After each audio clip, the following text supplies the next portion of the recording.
Hello everyone, welcome back to my channel. আজ আমি আবারও চলে এসেছি নতুন একটা রেসিপির সঙ্গে।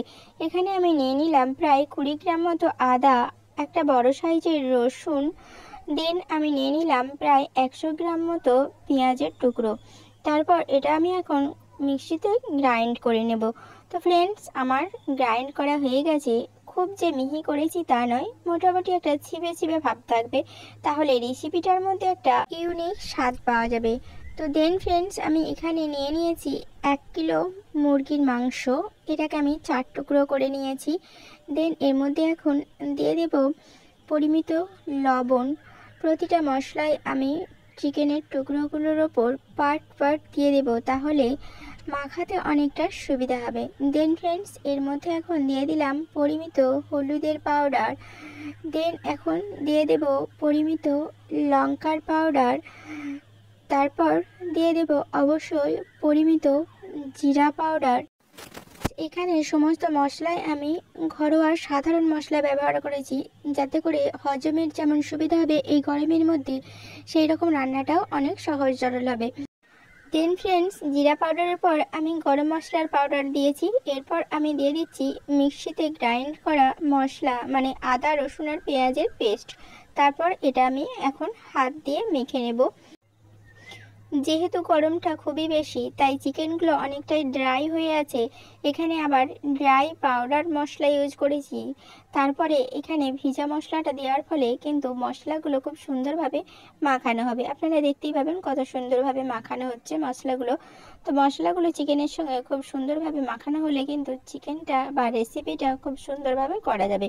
তো দেখতেই পাচ্ছেন মশলাগুলো কত সুন্দরভাবে চিকেনের গায়ে অ্যাটাচ হয়ে গেছে। দেখুন, আমি প্রতিটা পিস কিন্তু এভাবে দেখিয়ে দিচ্ছি মশলাগুলো কত সুন্দরভাবে লাগানো হয়েছে।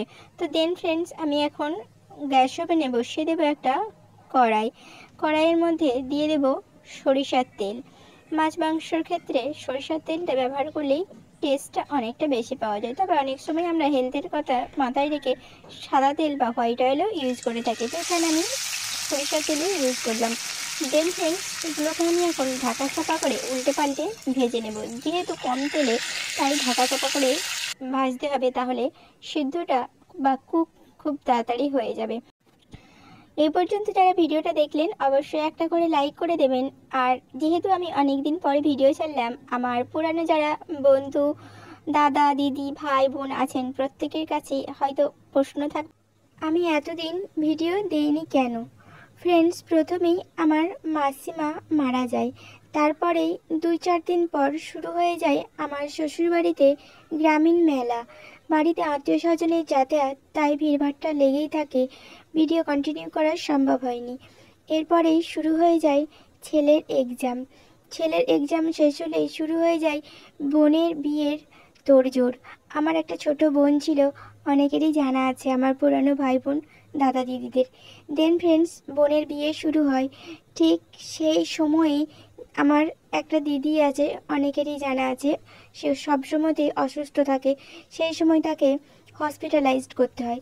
একদিকে বোনের বিয়ে, আর একদিকে দিদি জরুরি অবস্থায় হসপিটালে ভর্তি। তো সেই কারণে আমার পক্ষে কোনো কিছুই ক্যামেরাবন্দি করা সম্ভব হয়নি। যদিও বা অনেক কিছু ক্যামেরাবন্দি হয়েছে যেখানে আমি কোথাও নেই, তাই কোনো কিছুই শেয়ার করা সম্ভব হয়নি। তো এতদিনে আমি কিছুটা ফ্রি হয়েছি, আবারও তাই কন্টিনিউ করার চেষ্টা করছি। যদিও বা অনেকটাই এনার্জি লস হয়ে গেছে, তারপরেও নিজেকে অনেকটা গুছিয়ে নিয়ে আবারও কন্টিনিউ করার চেষ্টা করছি। আশা করি যারা এতদিন আমার পাশে ছিলেন প্রত্যেকেই থাকবেন। আমিও অবশ্যই আছি, প্রত্যেককে এতদিন মিস করেছি, এখনও করি, অবশ্যই আমিও পাশে থাকবো। তো ফ্রেন্ডস, আমার রেসিপিটা কমপ্লিট। এইরকম গরমের দিনে খুব ঘরোয়া সাধারণ উপকরণে এইরকম একটা অসাধারণ রেসিপি অবশ্যই আপনারাও বানিয়ে নিতে পারেন।